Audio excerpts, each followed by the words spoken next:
Pada suatu malam, sekelompok orang sedang mengadakan pengajian di sebuah rumah tua di pinggir kota. Mereka duduk berkelompok di ruang tamu yang gelap, hanya terang oleh lampu minyak yang dinyalakan di tengah-tengah ruangan. Pembicaraan mereka tentang kebaikan dan keagungan Allah segera terganggu oleh suara aneh yang terdengar di luar rumah.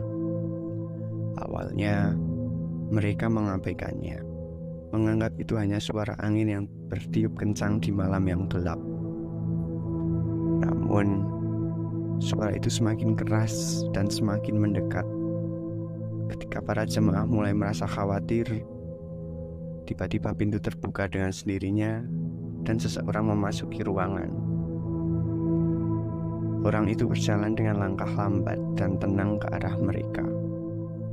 Para jemaah merasa takut dan gelisah, namun mereka terlalu takut untuk bergerak dan berbicara.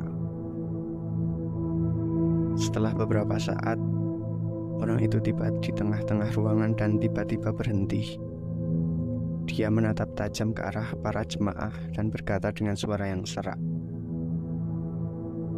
"Siapa di antara kalian yang berani mengucapkan kalimat tauhid dengan tulus dan ikhlas?" Mendengar itu, para jemaah terdiam dan tidak berani berbicara. Namun, tanpa diketahui siapa yang memulainya, satu persatu mereka mulai mengucapkan kalimat tauhid dengan gemetar. Setelah selesai, orang itu tiba-tiba menghilang dan pintu pun tertutup dengan sendirinya. Para jemaah merasa sangat terkejut dan ketakutan, dan mereka cepat-cepat meninggalkan rumah itu. Hingga kini, cerita tentang pengajian yang berakhir mengerikan itu masih sering dibicarakan di kalangan warga sekitar.